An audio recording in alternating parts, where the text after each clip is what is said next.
And we are back with another episode of the Hockey Princess podcast. I am your host, the Hockey Princess. We've got Crusty Old Guy back again. We've got a lot of material this week. A lot of things happened. Just as a reminder, please make sure to wait for the whistle. The beer will still be there. The bathroom will still be there. The overpriced bad food that with the chicken tenders that aren't actually chicken tenders will still be there. I promise. That was on the 100 level. I wouldn't go back to that chicken place on the 100 level. Swing and a miss by us. Big swing and a miss. Got to stick with the pulled pork sandwich. Also, make sure to hit that like and subscribe on either Spotify, Apple Podcast, or YouTube, however you watch or listen to us ramble on a weekly basis. If you have any questions, comments, want to be on an episode, make sure that you can send us a message on Instagram, Twitter, TikTok, email. You can drop a comment below this YouTube video, whatever you prefer. Let's get into it. This week was fun. First week of 2024. We got a lot of just overall stuff in the NHL that happened. And the new league that started this year. It's great. Winter Classic was on New Year's Day between Seattle and Las Vegas. Very, very fun. I always like watching the Winter Classic, even if I don't care about either team. It's still, they usually will do a nice job just with everybody that's on either commentating, broadcasting, aside from, some broadcasters that I'm not a fan of personally. But the city that it's done in is usually does a really good job. It's really fun, entertaining. There's a lot of pregame fluff that I'm a big fan of. And Seattle won 3-0. So I really like to see Vegas lose.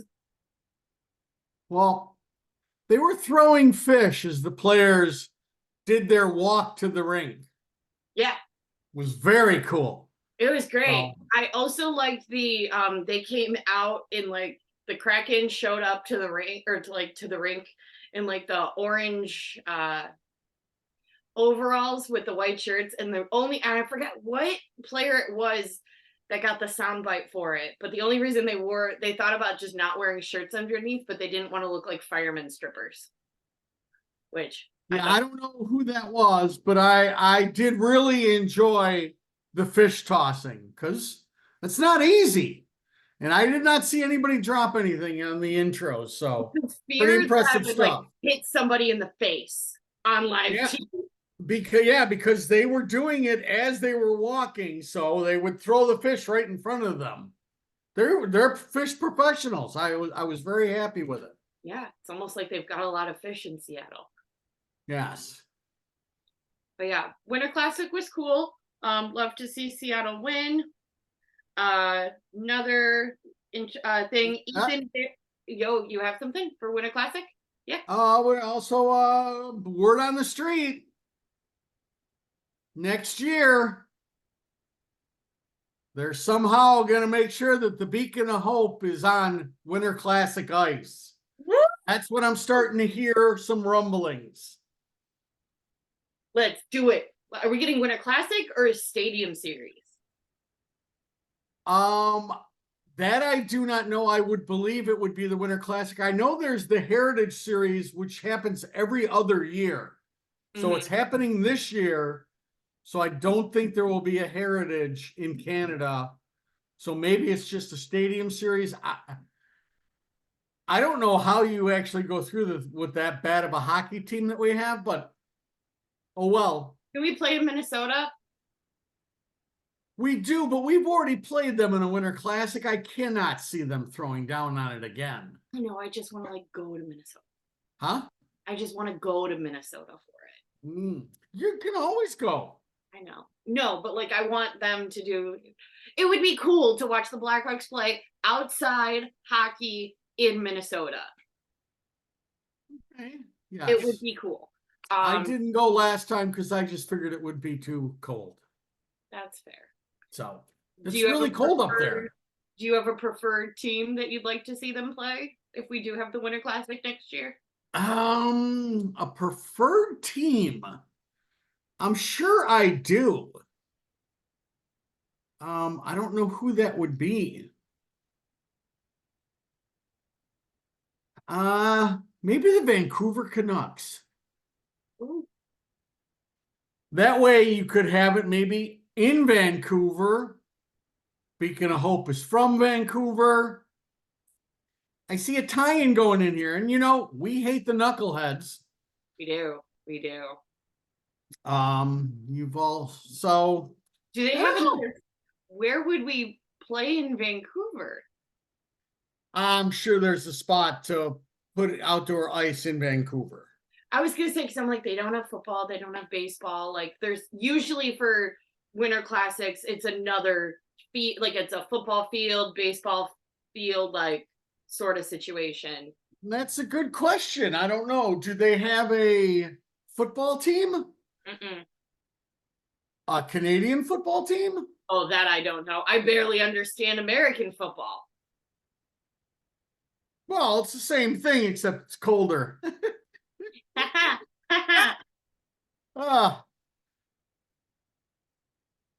I'll research that more for another show. I can't do that kind of research right now. It's fair enough. Too much for me.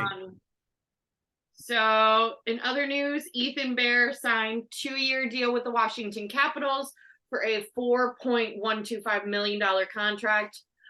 Ethan Bear is coming out of he's rehabbing, came out of surgery. I know he was injured, and that's why he's being signed now, as opposed to the beginning of the season, which is great because Caps need defense and Caps need players under the age of 30. So, good signing for the Caps. Wish we had thought of it. Other news, rumored for the 2026 World Juniors to be either Vegas or Minnesota, and then I heard Minnesota or Seattle were the front two runners. It's looking like Minnesota is going to be the main spot for World Juniors for 2026.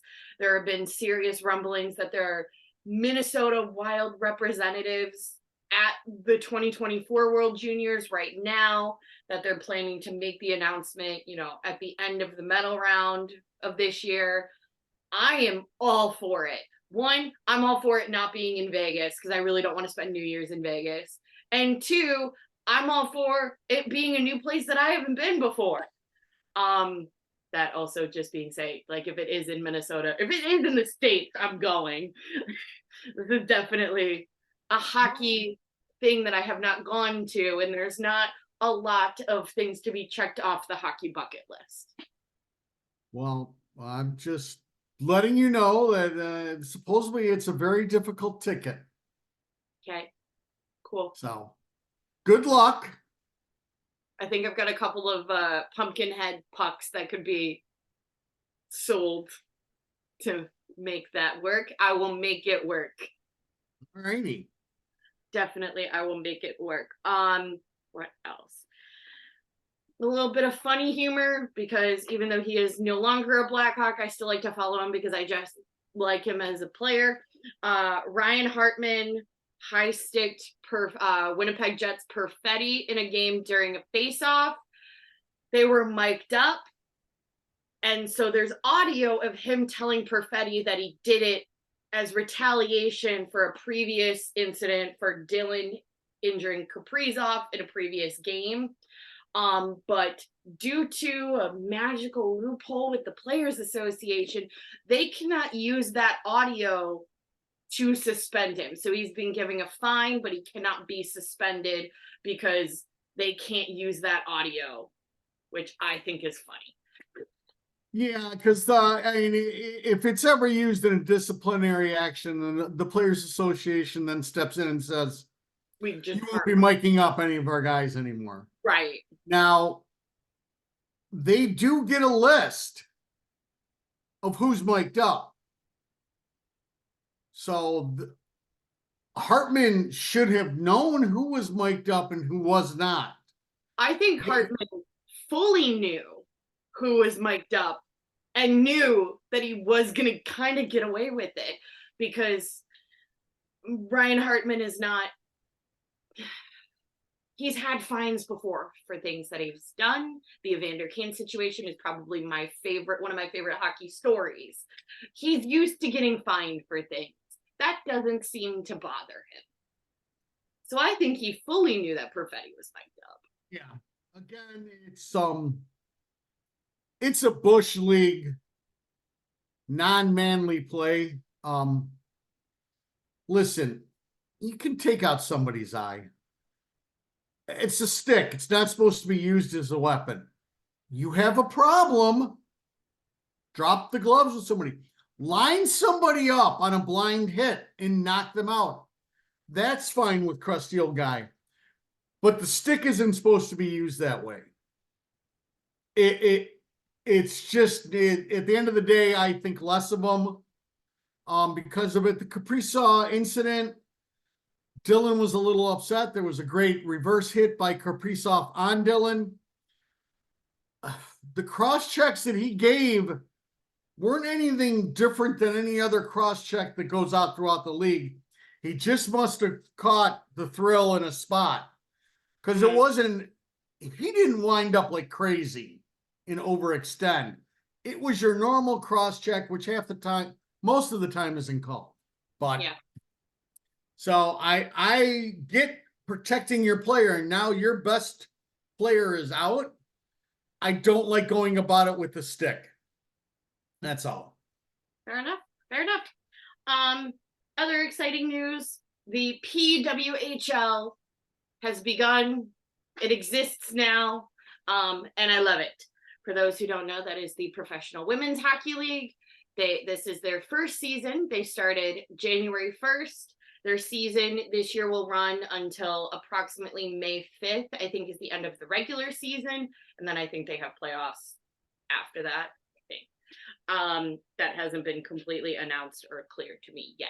But the last regular game is going to be May 5th. You have their original 6 of the PWHL. You've got New York, Toronto, Montreal, Ottawa, Minnesota, and Boston. No Chicago team. Maybe soon. Maybe soon. One day. We've got enough ice places. I'm on the site now. Where's my girl playing? Which one? Toronto. Nurse, right? No. Oh, that's my girl. No, my girl is Murphy. From here. She's from Evergreen Park. All right, I'll do research on that one too. You came in with that. I just know my girl is playing in Toronto. The first game happened January 1st versus New York versus Toronto. New York won 4-1. Some interesting things though, the PWHL has a little bit of differing rules compared to the NHL. One is when a shorthanded goal is scored, the penalized player leaves the box. Usually, if a shorthanded goal is scored, the player will stay in the box until the end of the penalty. For PWHL, they're leaving. Really? Yes. That's very weird. So that is the main difference. They're also doing the 3-2-1-0 rule. So 3 points for a win, 2 points for an overtime or a shootout win, 1 point for an overtime or shootout loss, and then 0 points for a loss. Okay. So otherwise, everything seems to be, pretty much similar with most NHL, AHL regulations. Those are the 2 main ones that have been noticeable since the beginning that started a couple of days ago. That is kind of our overall NHL. Do you have anything on the NHL scope? I'm trying. I don't see my girl on anybody's roster. Well, that doesn't seem right. So I guess I'll need to do research on that. Yes. Huh. Because I know she's a forward and she plays for Team USA, so I don't see why she would not be somewhere on the league, but I digress. Anyway, do you have anything, Crusty Old Guy, do you have anything from the NHL scope from the past? From the NHL? Yeah, outside of the Blackhawk world and the World Junior world, because we're about to get into World Juniors. I don't think so. The only thing I don't know if we talk about Ottawa and how they changed coaches and now they've short off their they shored up their president and general manager, so they've got all of their pieces in place. Their coach will not be around probably next year, but he's just an interim basis. Right. As far as the rest of the league, I don't believe so. Nice.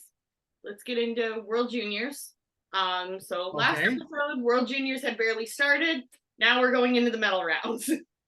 That's kind of just how World Juniors works. There's like 4 games a day, and it goes fairly quickly because, you know, they've only got like a week and a half to do this.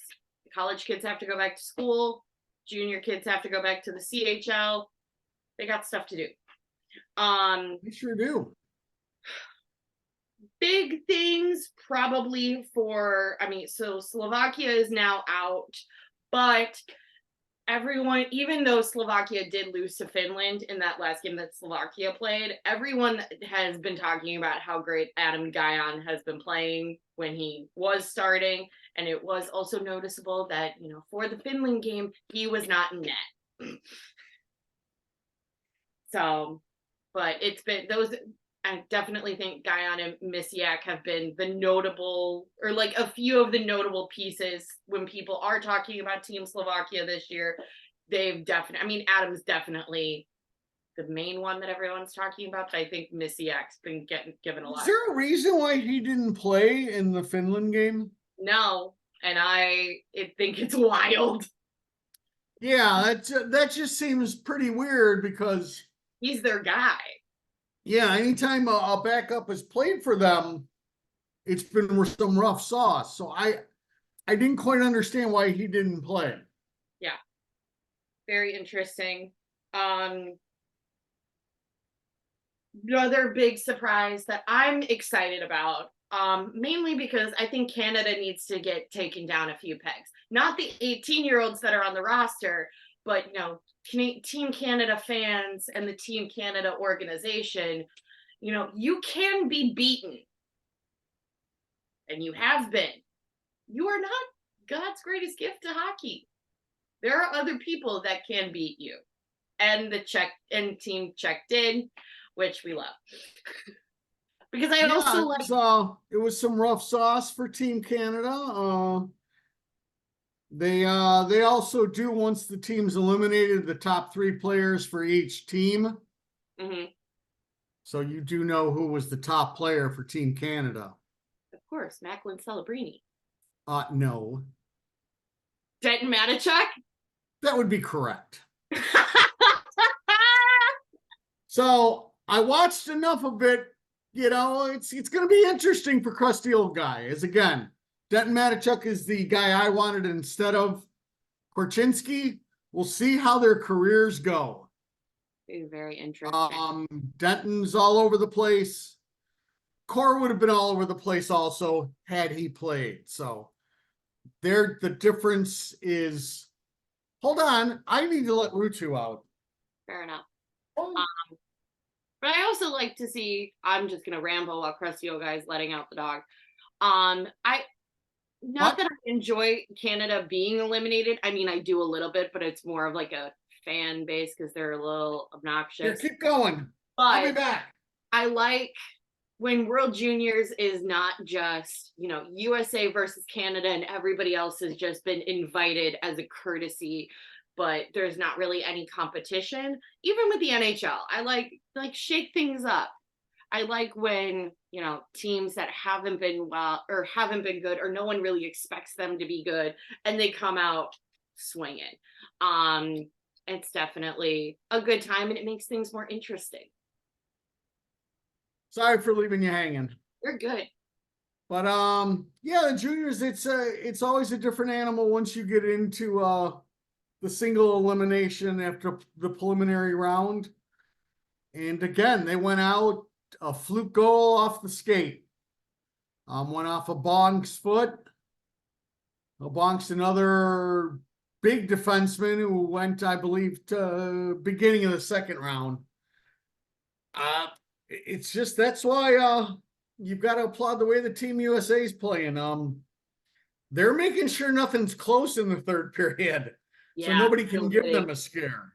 Well, I mean, the Slovakia-Finland game did surprise me, but one thing that I do like about the way that Finland's playing is like, I feel like with Canada and even Sweden and US, there's definitely like either 1 to 5 guys that, you know, either went high in the draft last year or they're notable.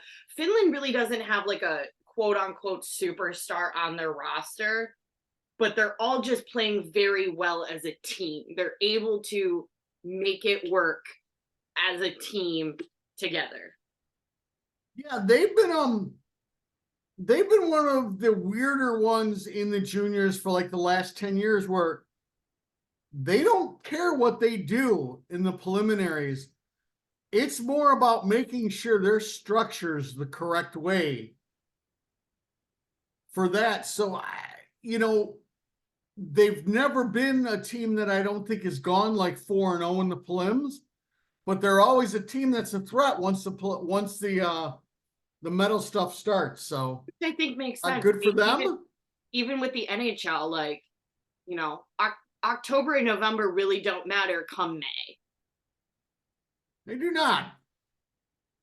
So, but yeah, a lot of should be a good game tomorrow, I'm hoping for. So yeah, tomorrow we've got Germany versus Norway for relegation, Sweden versus Czech, and then USA versus Finn. Right. And the USA had a tough time with the Czechs. You know, that had to go to a shootout. So you know, Sweden, they play a good game. We'll see. I mean, Canada definitely plays a little dirty, but I feel like Sweden's got a little more aggression than I think I expected. Yeah. I mean, everybody does. And once this tournament kicks off, most of the European teams are a little heavier than like the Canadians in the US. But again, the Canadians in the US will hit anybody. Yeah. So everybody plays pretty physical once this thing really starts going. I mean, Connor Geeky's decking people and getting thrown out 11 minutes or 11 seconds into a game. Yeah. So, you know, it's a big deal for these kids. So, yeah. Again, it's been fun. I haven't watched as much as I thought, but you know, it's still there on the DVR, so we'll see. Yeah, we'll see. But we do know that NASCAR has played well. Moore has played well. Has looked well. He looks fast. I don't know if he's NHL fast. But his defensive game looked good. And so I was very pleased with that. And he also did some penalty kill work. So Moore looks incredibly fast. Renzel he doesn't look bad. And for somebody as big as he is, that's a good thing. So their prospects, I mean, the Blackhawks prospects so far playing for Team USA have looked okay. Even Hayes hasn't played a ton, but when he's played, he's looked good. So yeah. Awesome. All right. Now we've got the prospect world that is not in World Juniors. My biggest, hatred of Team Canada, as I say every week, is cutting Paul Ledwinski, and he's killing it this week, racking up 3 goals and 6 assists in the last 5 games, which is awesome. There was a quote there was an article that came out at the Sun Times, interviewing, what was his name, Mark Eaton? Yes. Yeah. Where he says that to summarize, that Ledwinski has changed his game from last season compared to this season.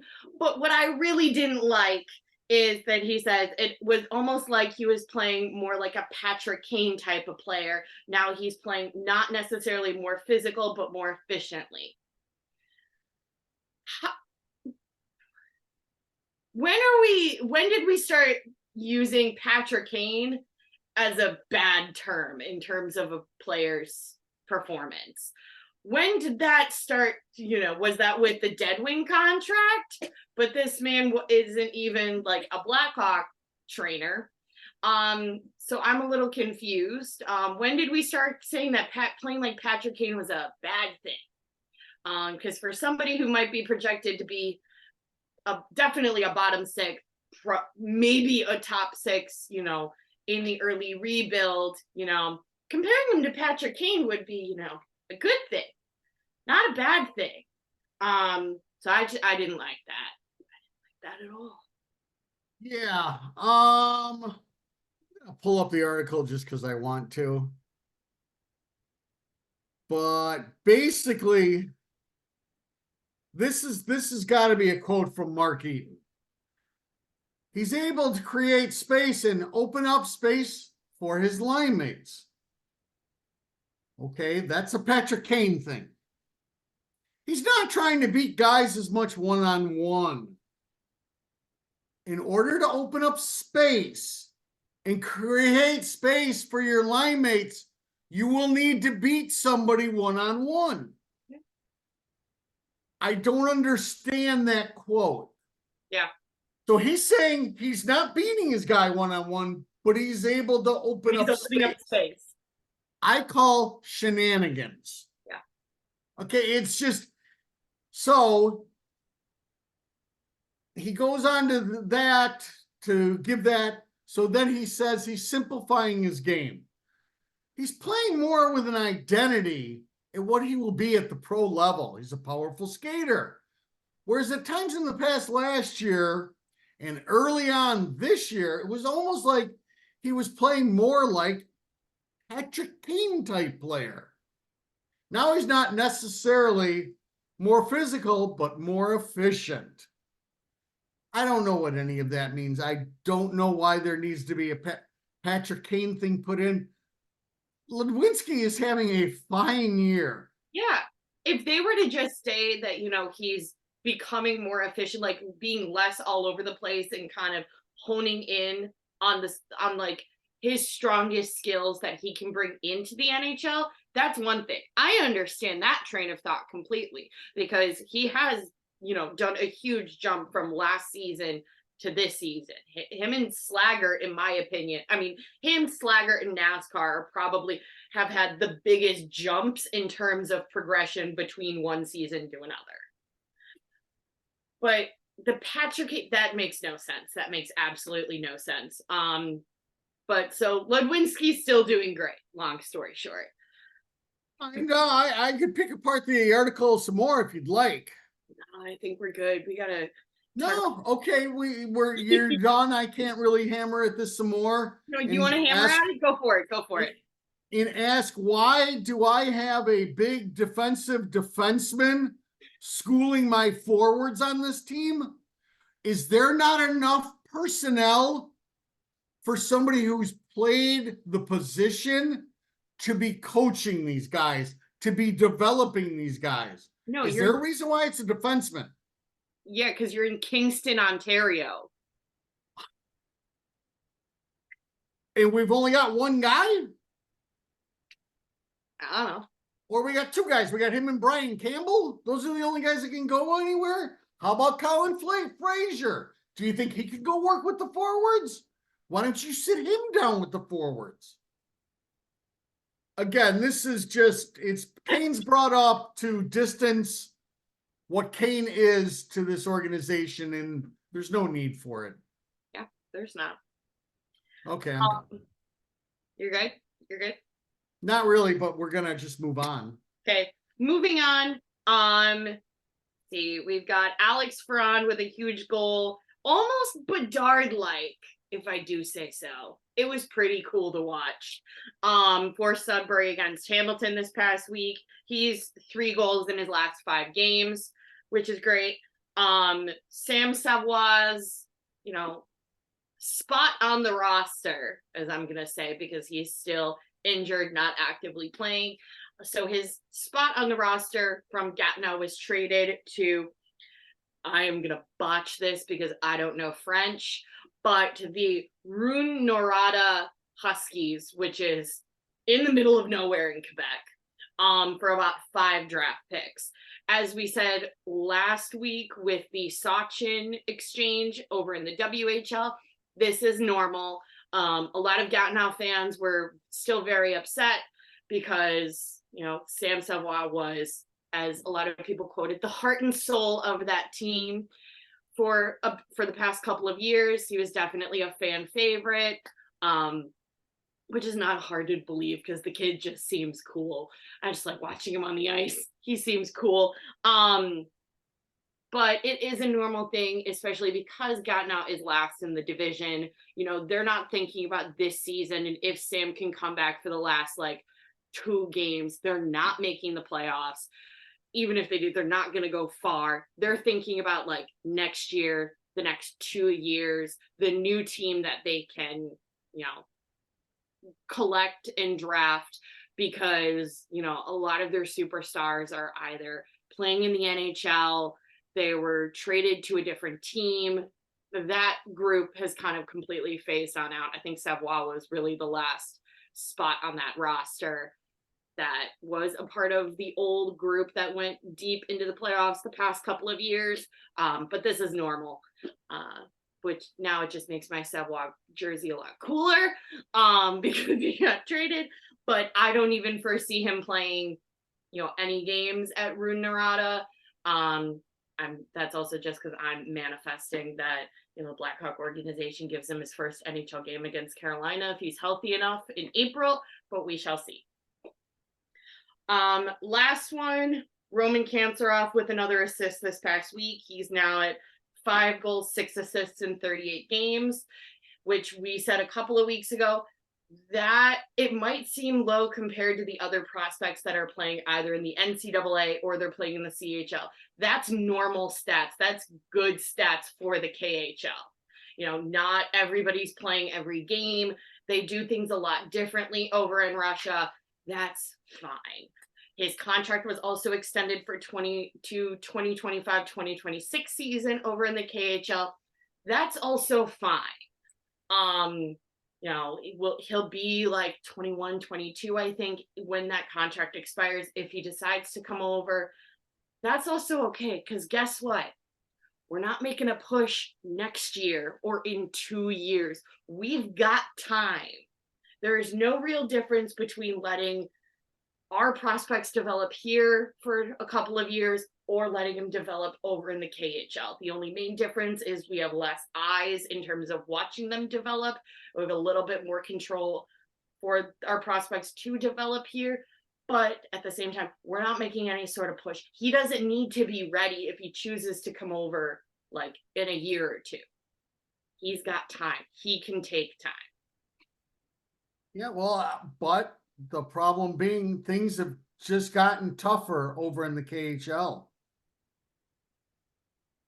Because Nikolai Khabibulin has signed his KHL contract and will be playing. At the ripe age of 51. That's right. So the balloon wall will be there at the age of 51. So, it just became a harder league. He's a part of that team's coaching staff too, which is even greater. They just signed him to a contract. They must have absolutely no goaltending. But I love to see it. It makes my inner child very happy to see Nikolai Khabibulin still playing hockey. For those who don't know, Nikolai Khabibulin was goaltender for the Blackhawks and then to Edmonton and then back to the Blackhawks for most of my childhood. Yes, and a cup winner in 15? Was that 03? Oh, with no. the Tampa Bay Lightning. 05. Or not 05, 04. It was the year before the lockout. So 03, 04. So I'm still right. Okay. That is all in terms of prospects. You got anything, Krusty Oldguy? No, you kind of handle all the prospects. I do. I could go back to our development staff if you'd like. You want to put them in the corner this week? No, I do not. Got some AHL stuff. Anders Bjork is back from injury. I give it 48 hours before he's brought up to the Chicago Blackhawks because we are injury central, but we'll get to that in a second. We've got 3 games to talk about. First game was, the night that we were filming for last week, so we didn't get to talk about it, but we're going to talk about it now. Blackhawks lose not Blackhawks. Rockford loses 4-2 against the Grand Rapids Griffins. Drew Comesso is in net. You got goals by Doc and Hardman. Nothing really extraordinary, just a loss. Not a bad one, but not a close one either. December 30th, losing the shootout to the Milwaukee Admirals. That is the Nashville Predators minor league. It's very important to this next thing that I'm going to say, because Colton Dot got hit by Zachary LaHaru. I don't know how to pronounce that. In typical Nashville Predator fashion. Dirty and cheap and from behind. Colton Doc is now on concussion protocol. There's argues that, Doc did the initial hit that wasn't great. Even if he did, that doesn't warrant what Zach then did. Hits him, he pulls him down and hits him. And there's not anything, in my opinion, that Colton does before that incident that warrants what LaHaru did as retaliation. Questionable hit by Doc. Puck was away, but Doc skates away and turns back after he slashes him. After the LaRue guy slashes him, as to say, do you want to go? So he turns around and asks him if he'd like his pound of flesh. He waits until Doc turns around and takes a couple strides, and then sucker punches him in the back of the head. Come on, that's just pathetic. He had an opportunity for them to square off if they wanted. He got in a cheap slash for it. That's that. There's late hockey hits again all the time. So, that was pathetic. And you can go on and say, the guy's been pathetic his whole time. Really has. He's been pathetic his entire career. So Zach LaHaru came from the Q League, the Halifax Mooseheads.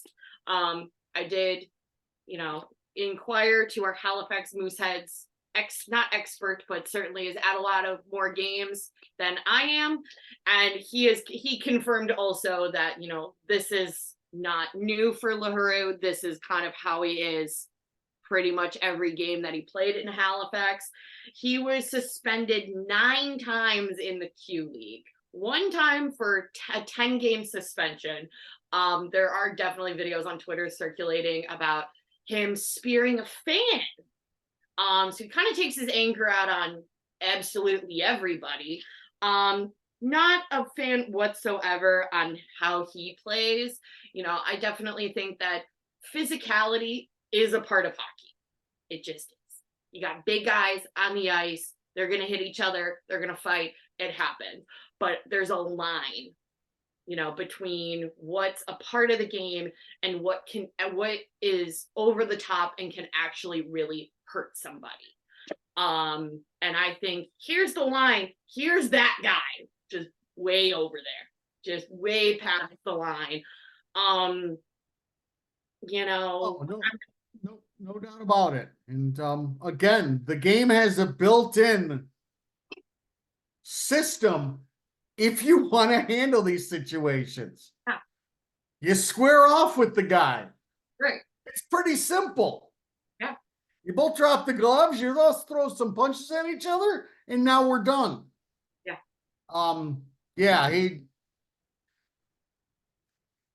The NHL needs to step in, figure out a way to do this, but somebody that's already been suspended 9 times and then pulls this kind of shit and only gets 2 games, you can't have that. What I found was interesting that, he's suspended 9 times. And I think this more speaks on the Nashville administration. So I don't mind bringing it up, because if I can bully them, I can. It's not like he was a 7th round pick that dropped far either. LaHaru was, I know he wasn't in the first, he was a 2nd or a 3rd round pick. So, Nashville definitely overlooked his previous behavior on the ice and incidences and was like, never mind, but we still want him. And that's not the first time that an NHL team has done that in terms of overlooking bad behavior on the ice or off the ice. And I think the NHL just as an organization needs to step up and do a better job of being like, you're not going to the draft. Well, that's not going to happen. We're not going to take money away from people or not give them an opportunity, but you have to make his punishment more. You need to explain to him, you're already branded. It's just the way it is. Get your crap together.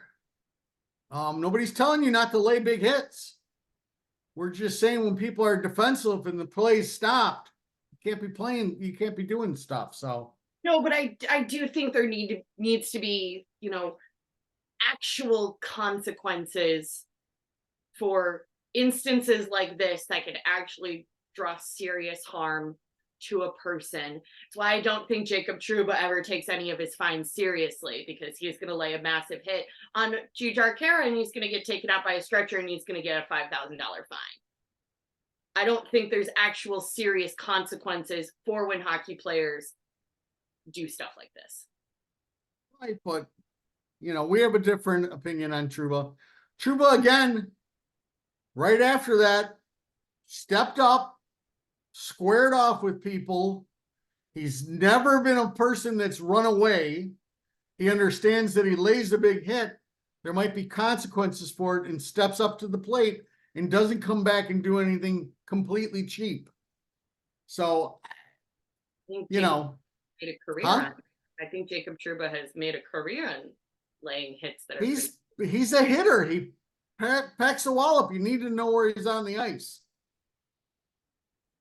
And you can't have your head down looking for the puck when he's around. I also think, okay, so Jacob Trouba's a hitter, right? We agree on that. As a hitter, I think if you're that skilled in being that physical, you know what damage you can do.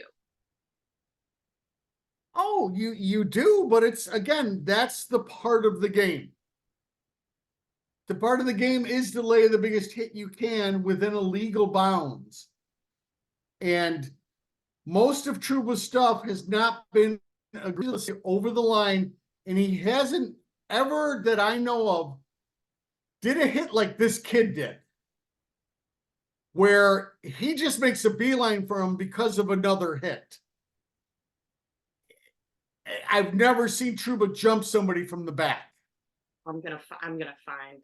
No, that's more Panarin. Okay, you can look, and that's where I have the problem with the thing, is he had a chance to square off with Doc. And yeah, Doc might have had a bruised face a little bit or whatever, but he probably wouldn't be in concussion protocol. Yeah. Because he came back and gave him a nice punch with the stick to the back of the head. All right, so that happened on the 30th. You have goals by Nolan Allen, his first AHL goal. Then you've got Antti Sarella and Nyhoff. And then for the December 31st game, you recall Cale Howarth because Colton Dach goes on concussion protocol because of the previous night. Again, we're playing the Milwaukee Admirals. Weeks is in net. There was never any real confirmation. There were rumblings that Drew Commesso was just out with an illness. Nothing was confirmed. Nothing seemed to be, long-term. He's out with an upper body injury, lower body injury. He's out with COVID, or there wasn't anything confirmed like he's going to be out for X amount of weeks because of this. So you figure, he just wanted an early start on New Year's Eve partying. Full kidding. Probably just out with a little illness and should be back. But Weeks was then in net. You have a little bit of a Lupin scrummage after Ryder Rolston gets hit. Yeah, I know it wasn't a ton. To be fair, the guy from Milwaukee was a lot bigger than Lupin. But I like to see the effort. He cares. He doesn't win the fight. Oh, heck yeah. No, just somebody Lupin's size to go up against a big boy like that is meaningful. And you would be very silly to decide to skate off and have a nice fair fight Yeah. because you'd get destroyed. He did what he wanted to do. He came in, let him know he was unhappy with the hit. Yeah. And then when he stumbled, just kind of went down. Perfect. Yeah. But at least you let the other team know, hey, we're noticing. All of us are noticing, and I've got bigger people. So good for him. Yeah, you like to see it, especially you like to see it out of the prospects, that they're willing to step up for one another. Just because I know you see it from Murphy, you see it from Tenorti a bit, you see it from Foligno, but that seems to be really the only guys that you see it from. In terms of standing up for the Tiny Tots, yes, I am still putting Jason Dickinson in the corner for blaming the Tiny Tots about the game performance, where at least, in the NHL, everybody's sticking up for each other, win or loss. You've got finally on the 31st game, they won, get 4-3 against the Admirals. You've got Senny, Hardman, EDM, and Gust with goals. EDM also got a little bit physical in that game, which I like to see, because a lot of our baby defensemen that are up in the NHL right now are working on it. It's progress. Physicality is not their strong suit, so it's something that doesn't innately come natural to them in their performance, especially the ones I think that are more offensively talented. They're working on it. So it's nice to see EDM, already in Rockford, ready to. Yeah, I think that'll be something that EDM and Nolan Allen will bring. I mean, we've got the pickle up here, and I don't think that's in his makeup either. Which is okay. He's a big boy that will finish his checks nicely, but he's not in for mixing it up too much. I don't think that's going to be a big part of his game. And listen, as long as I get a couple defensemen that it is, I'm fine with that. Yeah, I don't think you have to play D the way he's playing it. Yeah, because you don't have to have 6 defensemen that are ready to beat everybody into the boards at a moment's notice. And Vlasic, that's not a part of Vlasic's game. I do agree with that. And it doesn't have to be a part of his game. Vlasic's already got an excellent game going on that works. That is definitely a piece that we did not have before, and it works. He doesn't need to, add on anymore. Just do what he's doing right now, because we don't have a lot more of that right now, and he's doing it so excellently. We'll start off on a happy note, because we filmed there last week before the Winnipeg game. 3 stars for the Winnipeg game for me. Third, you got Isaac Phillips, because as we kept commentating throughout the game, every time he touches the puck, it leaves. It gets out of our zone, which is great, because, for the rest of the week, we definitely struggled with that. So it was nice to see it. 2, Peter Mrazek, because, that could have easily been a 5-1 situation. He definitely had a lot of great moments where he stood on his head quite a bit. I think it was like 4 times that the puck bounced off the post. Yes. Something wacky like that. And first, because it looked so good, the game-winning goal, the beacon of hope, Connor Bedard. Because even though, not all the time the 3 stars are as accurate as, the Blackhawks 3 stars, but sometimes you got to just give it to them, because it was so cool and the building was so electric for it, and it was nice. Thoughts on Winnipeg? Yeah, no, basically, they shouldn't have been in the game. They got outplayed through most of it, but they did compete nicely. Mrazek stood on his head. A lot of help from the goalpost. Again, we get glimpses of Connor, and again, all I can think of is, geez, once he gets talent around him, that should just be really fun to watch. And again, Isaac played a really good game. Yeah. There'll be games like this where they're able to get a win. There's probably not going to be a lot of games that they actually deserve to win, because they just don't have the talent. 7-1 in Arizona. Yeah. So, and as we found out from, the Dallas debacles. Yeah. Speaking of that, we're gonna jump right over that. Huh? I'm gonna Well, let we, you we can have jump over anything. that. The other thing that came from that is, the second Dallas game, it was definitely Isaac's worst game that I've seen him play this year. It was noticeable. Just everything he did seemed to be wrong, and he was a step late for everything. And then he got benched for the Nashville game. I don't know what this means. I certainly hope you're not going to be putting him on such a short leash that one bad outing, you go to the bench. You're not doing that with your other kids. So I feels like I don't know. I feel, not to say that Luke is putting the leash on the wrong kids, but I think Luke is putting the leash on the wrong kids. I don't know. I'm not close enough to that. You put the leash on somebody occasionally because you can pull the leash and you know what you get back. And there's some players, you put the leash on it and you pull, and it doesn't work very well for you. So I'm hoping Luke has a good handle on his personnel and knows by doing that to Lucas or to Isaac, So it's on Lucas too. We can say Lucas. it'll work properly. He won't take it personal, and he'll just work harder and understand what he needs to do. It's a different league than it was 15, 20 years ago. I just think, well, one, I don't think it's gonna work. Because I've got a little bit of lost faith in Luke at this point. Because if I'm Isaac, I see plenty of other defensemen that, maybe they've not played incredibly consistently, but that Phillips has definitely played better than when he's up here, or they've had, more worse games than him, and they have a longer leash. Yeah. I don't know. I'm willing to let all of that play out.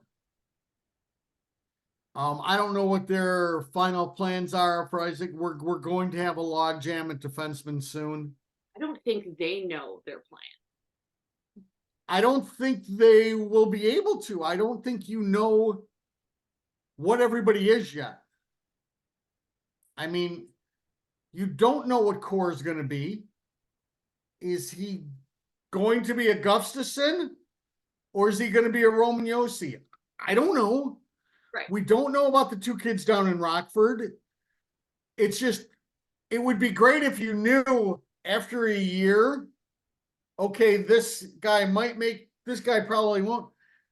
Until we see them in the NHL a good amount, you're just not positive. So, I mean, they're not going to know. They're going to make some educated guesses and trade what they think is not going to work. So, or they're just going to acquire free agents and make everyone else very confused on what's going on. That would make me confused. They have maybe one more year of doing that, and then that's that. You run with most of your kids. You have maybe two vets that you're going to have Seth Jones there.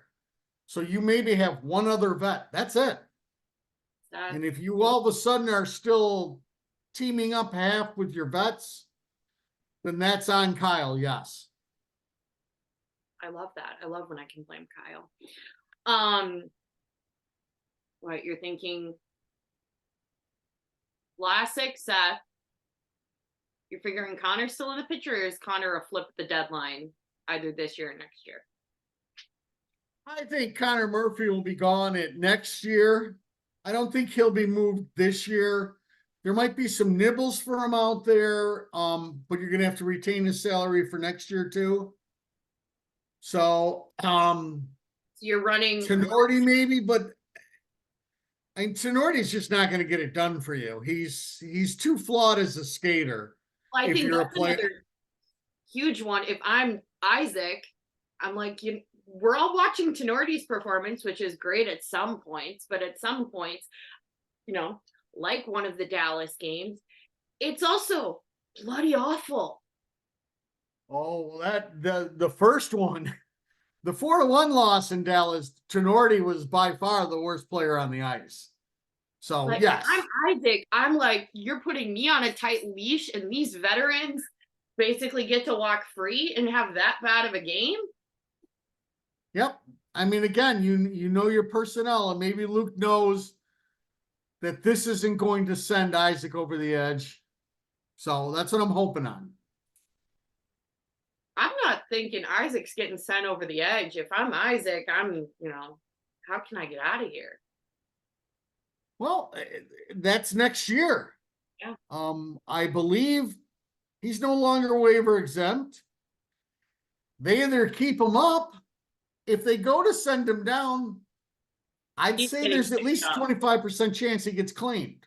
Yeah. So you've made your move then. So that'll work itself out. All players understand that about being waiver exempt, that you have the ability to go back down. Coaches like it after somebody struggles a little bit to maybe give them a day up watching the game live to pick up something. I've heard a lot of people talk that way. I don't quite get it. I don't see the point in that. You have film work, you have everything else. I don't see how it helps them. Yeah. Except send a message that you're not playing good enough. I'm taking away your ice time, which I am fine with. I don't have a problem with that. So we'll see. We spent a lot of time on Isaac probably because we love Isaac. Wow, we're almost at the end of the hour. Okay, so I'll be quiet and you can go on to wherever you want to go on to there, Hockey Princess. Nashville, another loss. Shocker, because we're not that very good. Bobilia now out on the injured reserve. We pick up free agent Jacob something. I don't know what his name is. Wegna. I have no idea. But Nashville game, 3 stars for me personally. First star is Arvid Soderblom, because even though we did lose, that could have been a blowout. I mean, the first period was friggin' pathetic across the board. Forwards, defensemen, everybody was a mess. We didn't set the tone. Nobody was involved. Everyone was taking a sleeper. It was quite disappointing. Second period was a little bit better. Third period, they finally woke up, realized that the game started a couple of hours ago. So Bloom with the first star, second star with Reichel, because, he's, on the Luke Richardson leash. I don't necessarily agree with it, but that's definitely one of the better or stronger games I've seen from Lucas, in the past couple of weeks. And third, hot take, because normally I rarely ever talk about him, and I always talk about him being on the chopping block in terms of trading, is, I thought Zaitsev's performance wasn't completely great, but it was a bit stronger than I've seen him in previous games that he's dressed. And it's a lot. He's definitely one of the ones that's, rotating for like the odd man out for defensive pairings and not dressing every game. So I think guys in that position, it's a little bit harder to make that impression when they do play.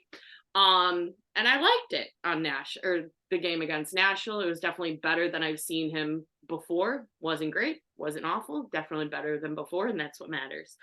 My note for the entire game is, damn, give Arvid Soderblom a break. That was basically the entire Nashville game in a nutshell. Arvid standing on his head, trying his best, trying not to pull muscles because of the crazy positions that he's in, and everybody else was taking a sleeper. Yeah, they showed the break in the action where he's almost got his head down on the net, and I think that's when everybody was like going, you can't continue that. At that point in time, I think it was 16-5 shots on goal. It was towards the end of the first. It's just too much for anybody. But again, fantastic game by Bloom. Yeah, I think also, it was a loss. He did let a couple in, but I think this is definitely one of the games that silences the haters in terms of there's a lot of people saying like, he's not it. He's not doing well. He's letting everything in. He's literally stopping as much as he can. Bloom's probably the only guy for the Nashville game that you can't blame, that can't say that, he had a shit game. Everybody else had a shit game. Yeah, but unfortunately for Bloom, he's either going to draw the Rangers or the Devils. So good luck with that one. Hoping the Devils, fingers crossed. Either one is right, but at least the Devils, their goaltending's worse than ours. Yes. So fingers crossed for the Devils for them. Do you have any other last minute things? I don't think so. Tomorrow we get the semis in the World Juniors, and then, if I'm not mistaken, they play the next day. Yeah. Which is crazy. So that'll figure out. And again, the Hawks go to out east. They get the Rangers, the Devils, and then come back here. Yep. For a little matinee kid game. Woohoo! Just as a reminder, make sure to wait for the whistle. The beer will still be there. The bathroom will still be there. The bad chicken will still be there. They got to hit those like buttons and talk to people and whatever else. Tell your friends, tell your coworkers, tell that hot barista about the new podcast that you're listening to. Make sure to hit that like and subscribe on either Spotify, Apple Podcast, or YouTube, however you watch or listen to us ramble. And we will be back next week.